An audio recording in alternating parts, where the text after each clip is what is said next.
In the quarterfinals of ESL Open Cup number 126, we have got in the top left-hand corner for the second time ever in an Open Cup, Serral. The theory is that he lost to HeroMarine in the DreamHack, and he said, I'm angry, and he wants to get some revenge, so he signed up for today. I mean, that's my theory. The only other time he signed up was when he lost to Clem for the first time ever, and then he was like, I'm angry, came into the Open Cup, got revenge, never played again. So, Serral here for his annual Open Cup appearance. He's on the top left-hand side. His opponent in the round of 8, probably the first real test for him today, is going to be MaxPax in the bottom right. Serral's run so far, the toughest opponent has been Cass, and as much as we all love Cass, I think it's fair to say we all know that Serral is absolutely just on a level above Cass when it comes to StarCraft 2, and that's not being harsh to Cass, that's just being credible to how good Serral is. So yeah, Serral is here and ready to play. Excited to see if MaxPax can overturn him. MaxPax to me is someone I think that struggles with Serral though, because Serral, especially in this matchup, is very, very good. So don't really expect MaxPax to pull off anything too crazy. I mean, I'm looking at this. Serral is 9-1 in matches against MaxPax, and it's not like it was close. It's 20-3 in maps, and 3 of those maps are the 2 maps he lost the one time he lost in 2021 in the Aces ROG qualifier. It has not been close. MaxPax has not taken a map off of him since that victory. Serral 2-0, 2-0, 2-0, 3-0, 1-0, 2-0, and 1-0. Makes it a 13-0 if I'm not mistaken. 2, 4, 6, 9, 10, 13-0. Yeah, that's a 13-map winning streak. That ain't something to laugh about. So, yes, MaxPax gonna have a tough job here, but let's see. You know, MaxPax is very, familiar with playing these Open Cups. Serral is not much of a, never mind just an Open Cup player, but a small event player in general. So, we'll see if that maybe has something to, be brought into play, if that has an effect. It is a weird thing to say. It's like, well, it's a less important event. Well, Serral might not play as well, right? Serral is someone who we very much so know for holding back, not playing very often, only playing in the biggest of tournaments, showing up in those, and doing really freaking well in them.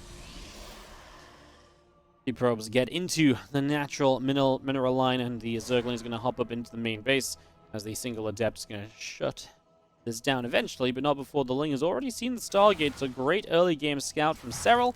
Knows immediately what he's playing against, and now he can start to make decisions based around that, get the spores at the right time, and just decide what exact style he would like to play when his opponent is starting with the Stargate. Obviously, there's a few different ways Zerg can play things. Obviously, a lot of the time Zerg does play reactionary, but there are going to be some options here, so we'll see how that turns out, as this Stalker is going to find a little bit of damage on this Overlord already. So Overly taking some shots. It's going to get pushed into the main, where we do have high ground vision. Stalker can get the kill. Overlord doesn't go down without purpose, though. Confirms it's an Oracle, right? So immediately you get to see that this is an Oracle. That's already really good information. That's information you didn't have until just now. So the Overlord at least picks up a bit of info. Tells you, okay, that's an Oracle first. And yeah, it's nice. Anything is good to know, right? Information is king. So just having that little bit of extra info, like, hey, this one's an Oracle, it actually can go a long way. It actually really can help out sometimes.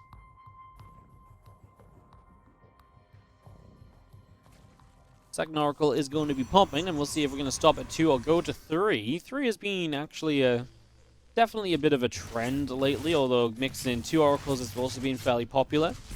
As you see, 2 drones going down. This Oracle takes quite a lot of hits, though. It's damaged, and that's going to make it difficult to get back in and do damage later. It's going to be much more easily targeted down from here on out, and that, of course, can be problematic.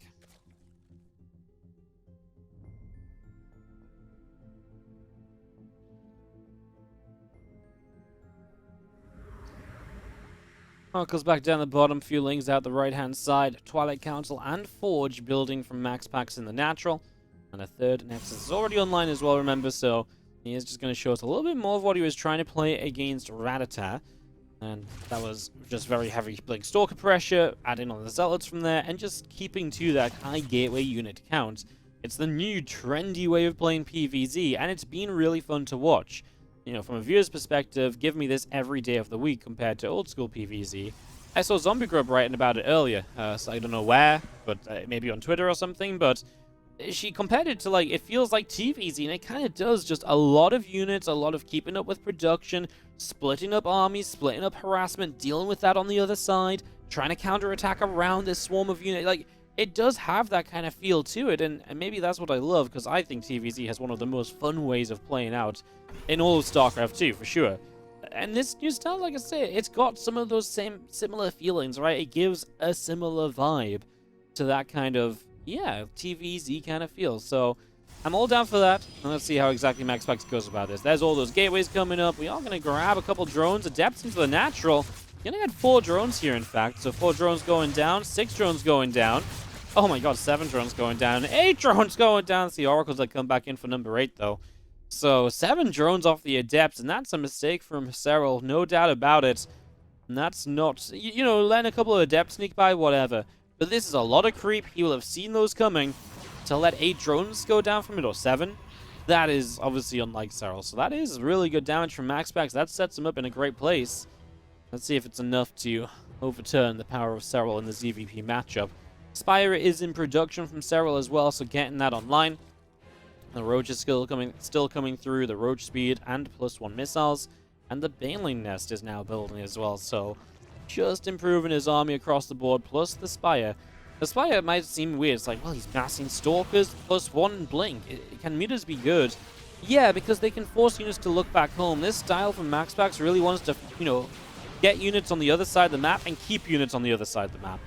But the meters can force you to go home and deal with them, and just get a little bit of surprise damage done, force warp-ins at home, and it also then stops the Zealot count rising too quickly because you're forced into more Stalkers, and it maybe offsets and unbalances kind of the kind of spread of units that you're looking for initially. As MaxPax, couple force fields here, is able to grab a Queen. The next one is trying to take advantage of the Roaches. We're going to get a few of those as free pickoffs as well. Gotta say, once again, Serral is not having a greater game so far. It's all been about MaxPax. 10 drones, 5 Lings, an Ovi, 4 Roaches and a Queen, to 4 Adepts and a Stalker. The Resources Lost tab heavily favoring MaxPax here so far. 8 minutes deep in game number 1.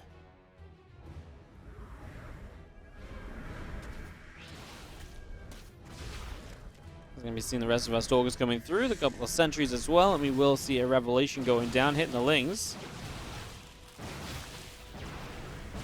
Going to see a few of those Lings continue to get picked away at. Force field going down. Just going to be seeing the Lings and Roaches continue to wrap around here. I mean, how far are we going to chase? Because once that stasis ward goes off, it's a lot of your Lings caught. The sentry there at the end does get taken down. Just going to be coming the... just going to be coming back down to the bottom right. Here are the meters, and they're actually going to find a group of Zealots to begin with, and Serral kind of thought twice about what to do there.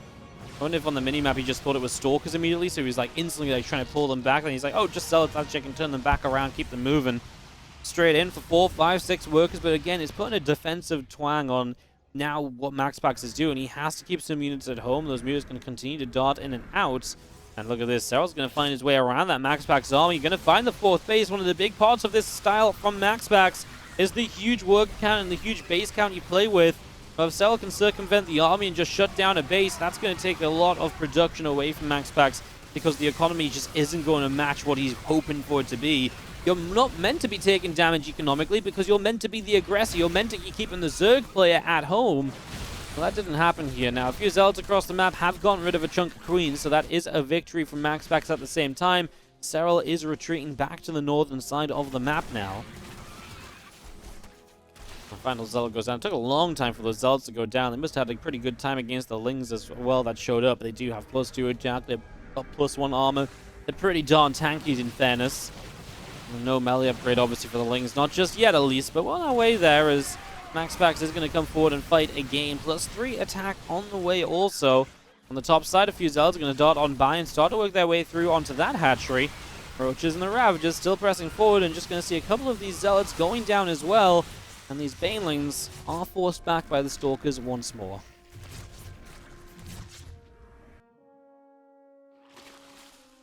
Probing the few Zealots all the way around the right, and they're going to see where they can go to.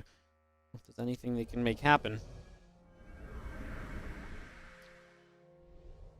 MaxPax still on the far left. Just going to be seen still. This group of zealots ready to strike once more. Catches the Banelings. Well, not a lot of things want to jump on top of Banelings. That's like jumping on top of a live grenade. It's okay. We've got this. Maybe a little extreme. The grenade was not anywhere, near anywhere meaningful, but the Stalkers do survive the Banelings, so not such a bad idea. It does stop them. It does kill them off and stop them retreating. So gets that Baneling run-by shut down early. And now his own run-by hitting to the top side. As MaxPax actually supply blocked. He's waiting on a chunk of pylons to finish up building. And, yeah, just kind of amusing because obviously it just feels like it's been non-stop unit production, but he actually did get halted because of his own mistake there. And this is what happens. We're fighting on two different sides of the map, and this is what's so fun about this style of play. We're getting to watch a fight on the right, a fight on the left. Everybody is just fully committed in different directions, and it's so fun. It's back and forth. It's non-stop. I love it. Absolutely love it. As we're just going to be seeing the army pulling back from MaxPax. This is the issue, though. As you pull back, you're not putting on pressure. You're not putting on pressure. Serral's going to sneak out more meters. He's going to force you on the defensive. Serral is looking for ways to be able to, have an opening on the map, basically, right? Like, it's all about shutting down MaxPax's map control. This army is amazing in control, but if Serral can have the freedom to build as he wishes, to do as he wishes, this army of MaxPax does not trade anywhere near as well, but it's not split up, and it's in the way it likes to split up in the fights it wants to be taking.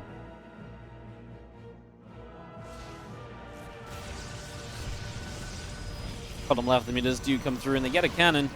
Again, that meter cam pretty serious, and they are going to go hiding off to the corner there for a few moments. The Stalkers have chased them out, so the meters do go running on away. Feelings in the top right are going to grab us around on these Zealots as well. It's just going to take those down. And that's a quite nice shutdown there as well. As they're all going to come running down over here. These Stalkers are going to be in trouble. That Archon goes down. These Banelings are connecting. This is a lot of Stalkers taking a good amount of damage, in all honesty. Zealot Stalker back around the top now. And he's going to be coming through. And these Banelings are just figuring out how they want to do things. Crashing in. Well, Zerglin's getting a bit of a better surround on these Zealots as well, so doing pretty decently. As do have the Stalkers, the Oracles, more Zealots running up the left-hand side now.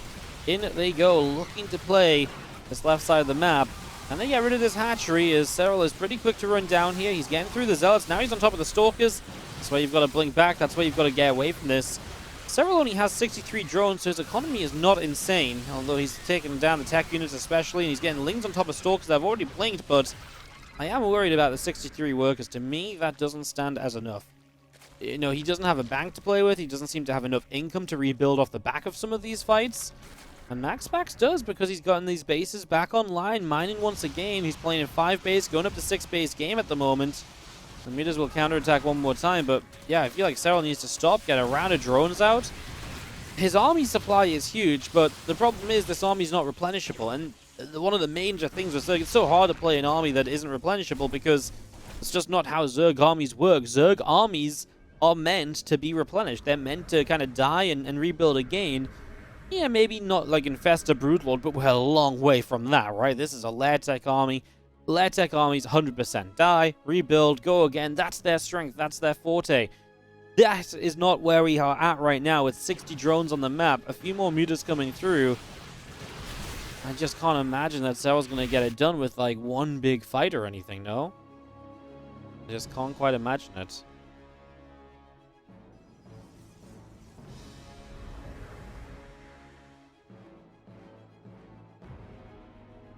Serral obviously had a lot of bases up, and now he's going to be just back down to 4. That topside base being lost as well as an impact, and maybe that's why the work count. Yeah, I mean, I guess without that base on the top side being up, it's maybe okay to be on a little bit of a lesser work account here because there's just not as much space to put the workers. But obviously that's a bad thing in the first place, right? It's not like, oh, well, he's adapting the situation makes it good. The fact he's in that situation is not great at all. MaxPax is going to have game number 1. Serral, you just can't rebuild this army. That's what we've been saying for a little while. That's absolutely what happened, and MaxPax breaks the losing streak. On the top right-hand side, not up a map, but down 1 game. The blue Zerg player from eSports. This is Serral.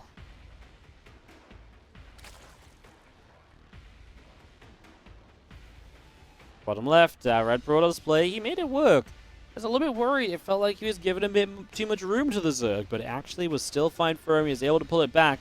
MaxPax from Storm Gaming in the bottom left.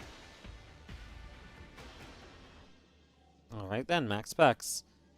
Bringing this style out, making it work versus Serral. Gets the first map. Well, one map is half the battle. You still need to win another one, and that's obviously not necessarily easy when you're playing against someone as good as Serral. See, I mean, again, you think it's been, you lost 13 maps in a row. Winning one is impressive. It definitely turns the stage around a little bit, but then to win two? It feels like even more of an ask. Usually you would start to win one every now and then you'd maybe win two in a row, right? But maybe today is just MaxPax's day. Probe on the way up to the top of the map.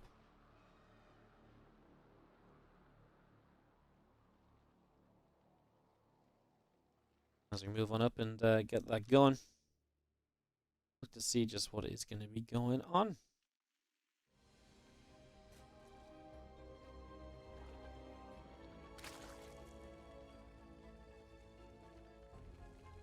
No one wins 14 times in a row against MaxPax. Yes, no one wins 14 times. You know what? We should have had Roddy in here. Roddy would have called it, right? Roddy would have known.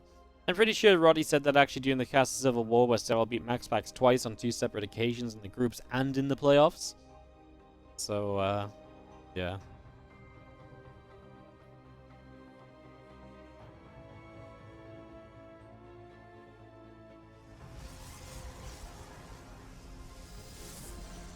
And just as this gets going, Claybones548, thank you so much for the 29-month resub. You too can have an ad-free WardiTV viewing experience for only $4.99. Thank you so much for the sellout and the selling out as well, or the success of selling out, or the process. I don't know. Well, for being subject to the sell, I don't know. Whatever. Whatever. We're good. All right, lane speed is beginning as we do have our couple things making their way down. MaxPax scouted late, didn't get the block on the hatchery or anything, so that is going to be in location. And that's obviously already kind of good news, right?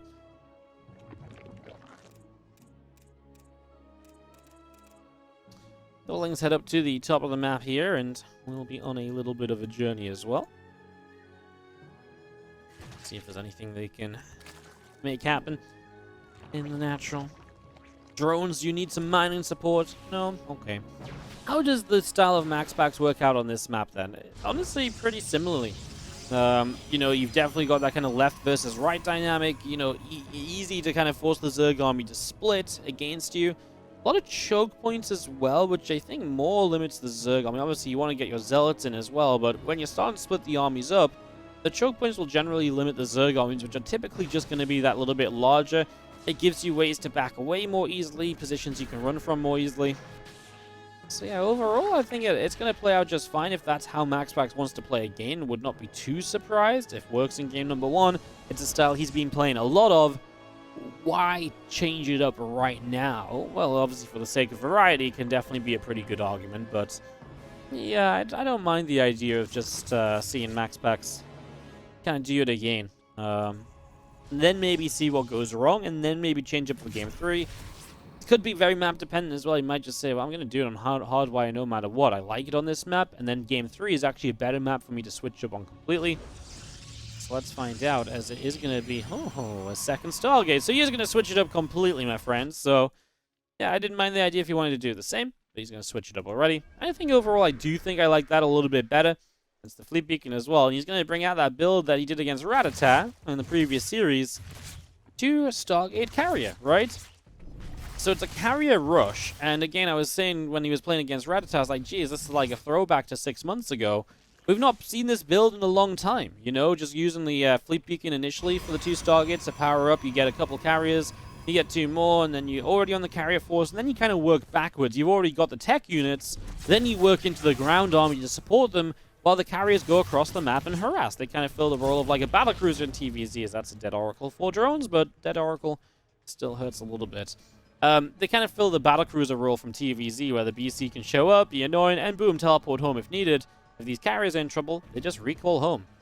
So yeah, that's going to be the plan, and it worked really well against Rattata, I think, because it's just not being used at all recently. Like I was saying, it was kind of weird. This is a build which is not so old that's like, holy, what are you doing this? But it's like, it's also like recent enough that you're like, oh yeah, it's this build. But then not old enough that's like, oh my god, he's actually crazy. Like, I can understand him bringing it in. It's just a surprise to see him bringing it in all of a sudden. And I wonder what's made him think, hey, now is the kind of time to actually start bringing it in and start doing a little bit more with this kind of build and utilizing it and mixing it up with it. So yeah, some cool questions, possibly, as we have +1 air weapons coming through. Twilight Council Forge and the Robo Facility all on the way up behind this. Like I say, you start with the air army, and then you kind of work backwards towards the ground army. As with the first 2 carriers out, we should see some motion across the map, an attempt to deal some damage as the Lings do see the carriers. So now you know for Serral, immediately there's a Spire on the way down, so he is prepping to deal with this. Corruptors are the go-to. You need Corruptors, basically, to guarantee you're going to shut these carriers down and push them away. And that's what we're heading to for the moment.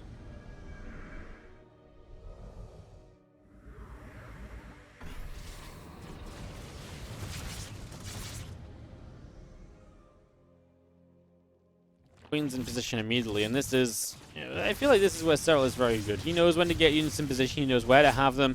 And you can immediately see it here as these carriers are trying for Queen, but the transfusions are very good. And keeping these Queens alive and just getting some interceptor kills. So not really much gain from MaxPax. He does drain a bit of transfusion energy. That's kind of about it. It doesn't come for free. Costs you a few interceptors. Interceptors do cost minerals. Don't forget that. So, yeah, like I said, it comes at a little bit of a cost. But not a huge one. Very replaceable, you know, the rebuild interceptors. As a few Lings are just trying to pick up on info as to what exactly is the follow-up here. I'm going to see if there's a run-by potential in the natural from scouting into the main. There is not, so instead he just settles to scout the 4th, and he'll keep these Lings alive. No reason to give them up as the Roach, though, got a bit too far forward, and the carriers will punish it.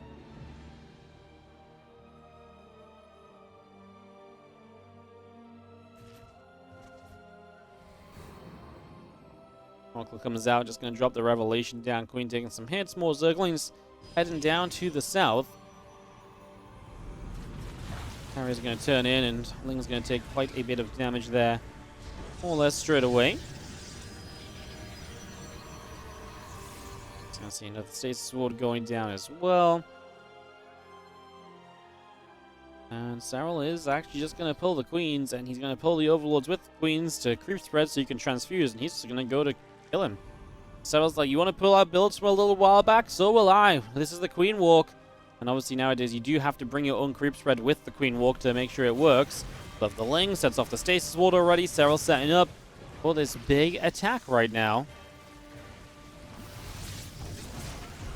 Gonna see a couple shots going down. Disruptor does land on a couple of Queens. Some transfusions will be needed to bring those up to health pretty much straight away. Disruptor's great against these Queens, of course, if you can chew through them. Let's see if we can. Roaches and Ravages getting themselves on the 4th base already. Going to pull over here now. Disruptor shot will prioritize going to the Queens. We do hit 4 of them in the back as the carrier Corruptors want to go for the carriers, but they get back to the Super Battery. And with the Super Battery active, it looks as though Serral knows it's not worth committing into that, so he will not. This pulls back over here. Seems to think he can get rid of the 4th base pretty easily. And honestly, not wrong so far. Does split against that Disruptor shot, but doesn't do too much. Obviously, if we can get these Corruptors onto the carriers, brilliant, but I just don't think there's enough support to do that. MaxPax loses a base. Serral starts backing away. He's re-spreading creep on that location where the Overlords were, so he's going to have a bit more control on this side to keep up this action, even if the Overlords have to leave. And that's nice, because it means the Overlords don't have to stick around. They're not going to be easy pickings for the Protoss player a few moments down the line. These Queens, though, are not having a great time retreating, and the Zealot Archon force has caught them. So Zealot Archon able to chase down a chunk of the Queens, and that's actually not some easy losses. We are going to morph in a bunch of Banelings on the back of this. There's another couple Corruptors coming through as well. MaxPax is pushing, though, and at the moment is not letting up with this push. He's a long way off +2 air weapon. Sorry, no, that's +2 ground armor that I'm looking at. +2 air weapons is actually pretty close, so maybe looking to fight with +2 air weapons. Maybe that's the plan here. The Corruptors come around the back. Man, he's losing a bunch of Corruptors just to get one carrier. Not ideal from Serral. It feels like you gave up a lot to not really gain very much at all.